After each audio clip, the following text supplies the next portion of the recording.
Ahojte, vítam vás pri ďalšom tutoriáli zo série tutoriálov kurzu vývoja počítačových hier Gamecraft. Vlastne budeme pokračovať v projekte, na ktorom pracujeme už viacero tutoriálov.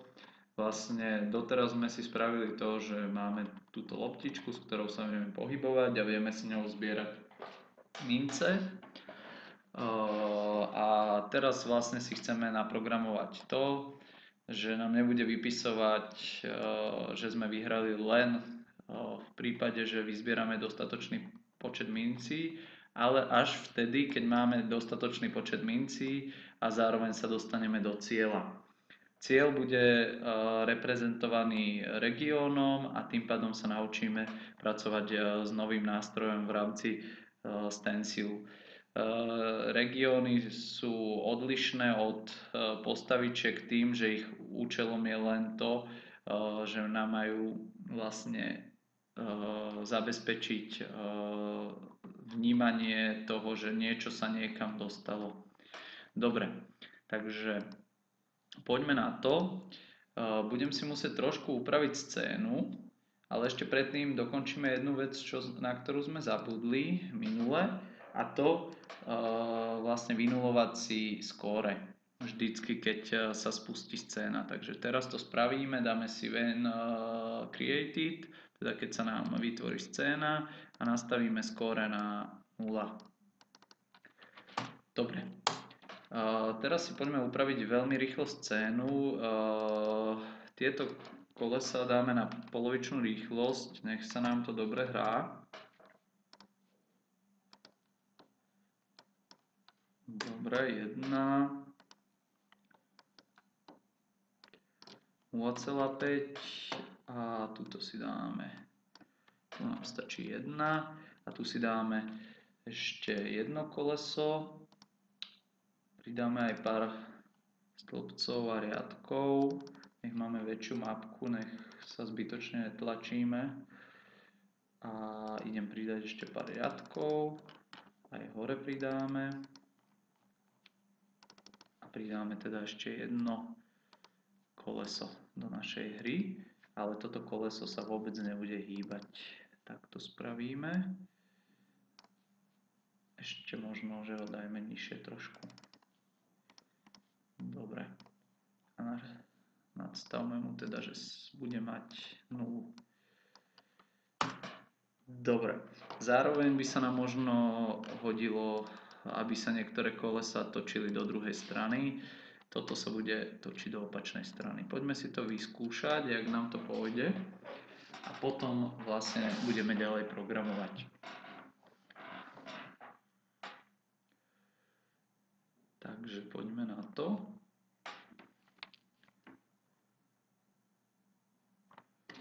No.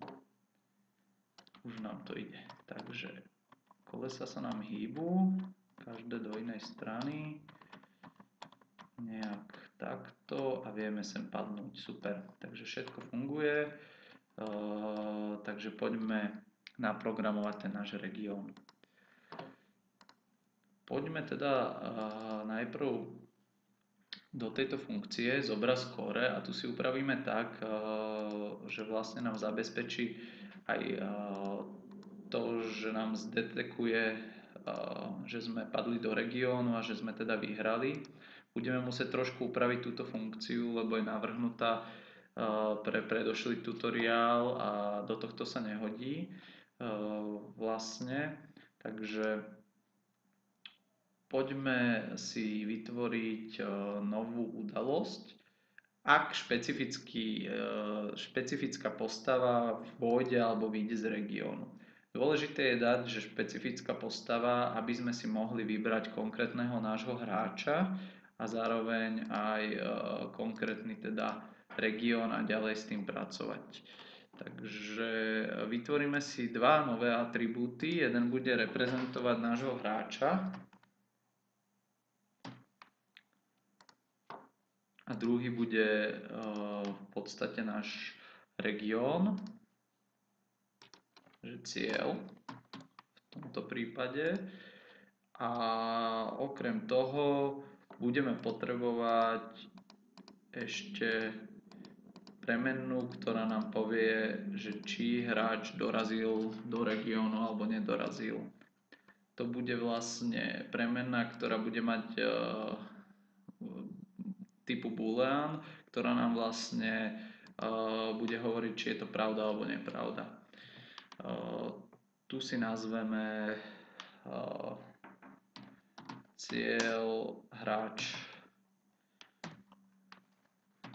Dobre, nie som kreatívny v týchto menách, malo by sa to inak písať, tieto premenné, ale tak tento program mi to dovoluje, takže to využívam. Dobre, tak poďme si ich nastaviť. Vlastne musia to byť verejné premenné, ale cieľ bude neverejný. Táto premena bude neverejná a teda ju nebudeme môcť upravovať v rámci nastavení scény. Ale tu si dáme teda nášho hráča do typu postavy a cieľ si dáme do regiónu a môžeme si ich rovno ísť nadstaviť. Zatiaľ to tu nevidíme, musíme to všetko poukladať. Toto musíme zavrieť a znova zapnúť. To je scéna v tomto prípade a už sa nám tu zobrazili tieto možnosti. Takže vybereme si hráča a vybereme si región, ktorého sa to bude týkať. Ten sme si zatiaľ nenakreslili, takže poďme späť do scény a poďme ho nakresliť. Takže región 0, umiestnime si ho sem, pretože keď pozbiera dostatok bodov, tak sem sa presunie a potom vyhrá. Takže poďme si ho ešte označiť. Už ho tu máme. A poďme teda ďalej s nimi pracovať. Pokiaľ teda vojde hráč do cieľu, tak premena cieľ hráč sa zmení na pravdu.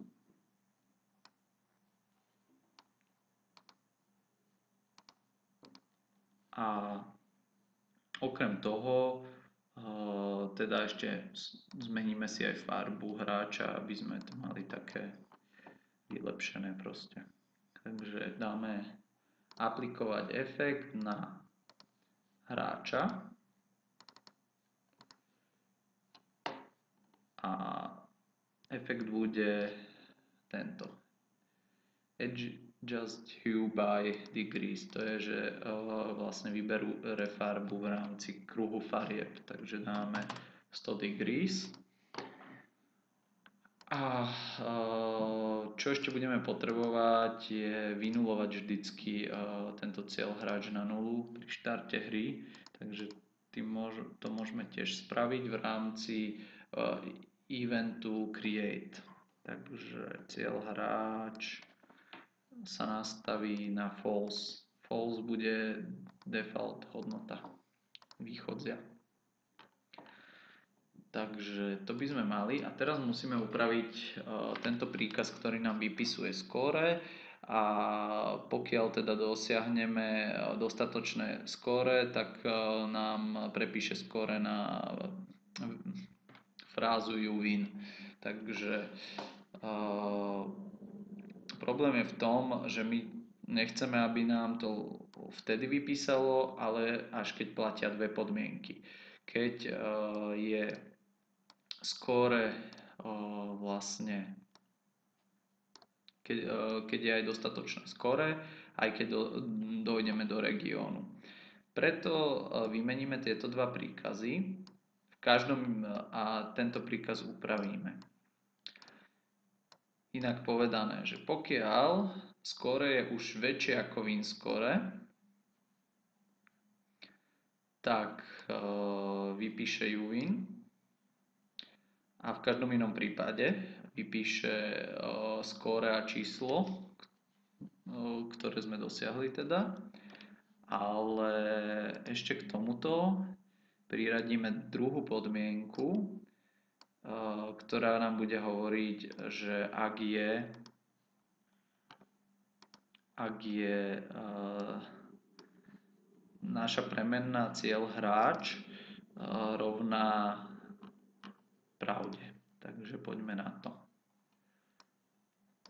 rovná true.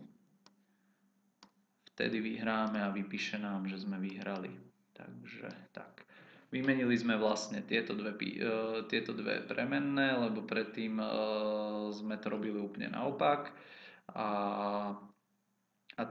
tuto sme pridali ďalšiu podmienku, teda, že ak platí to, že hráč dorazil do cieľa, čo vlastne zabezpečujeme touto funkciou, že ak sa to stane, tak premena sa nám zmení na true. A túto to teda ďalej využívame. Dobre, poďme to vyskúšať, či nájdeme nejakú chybu.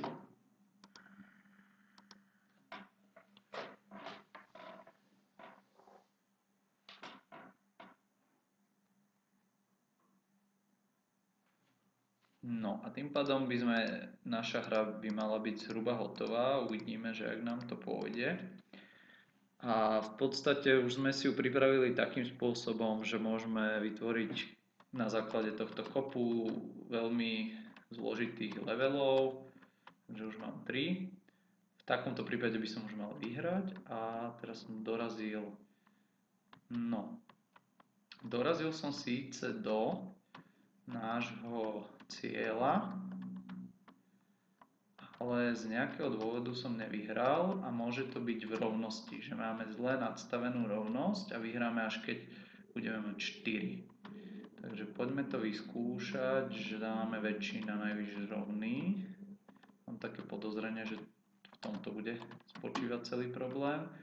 Poďme vyskúšať najprv to, že či vyhráme so 4 bodmi. Áno, so 4 sme vyhrali, ale my máme nadstavené túto 3, sa mi zdá. 3. Takže tuto musíme toto ešte zmeniť na väčšie na najvyššie rovné a respektíve menšie na najvyššie rovné. Takto. A sme vybavení, malo by nám to dokonale fungovať. Tak poďme to vyskúšať, že či to naozaj funguje tak, jak to má. A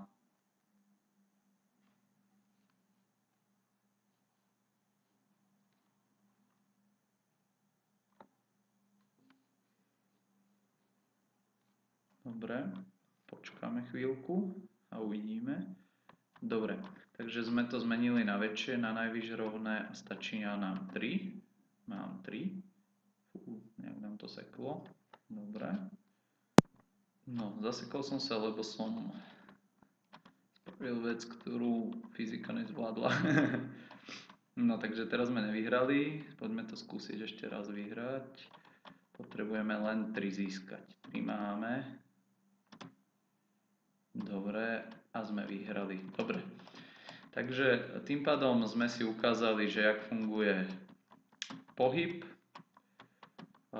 jak funguje práca s postavičkami, s kolíznymi zónami, jak môžeme využiť kolízie na to, aby sme zbierali predmety, ničili predmety a jak môžeme využiť regióny na to, aby sme detekovali, že sa niečo stalo a zároveň jak môžeme využívať teda aj grafické rozhranie a vypisovať skóre a premenné na ukladanie nášho skóre. A ukázali sme si aj lokálne premenné, aj globálne a zároveň sme si ukázali aj to, jak sa dá pomocou stencilu si vytvoriť nejaké štandardné prvky, s ktorými potom hru vlastne vylepšujeme a môžeme spraviť viac levelov na základe týchto štandardných prvkov, ktoré vlastne hráča teda zaujmú. Takže ďakujem a vidíme sa pri ďalšom tutoriáli.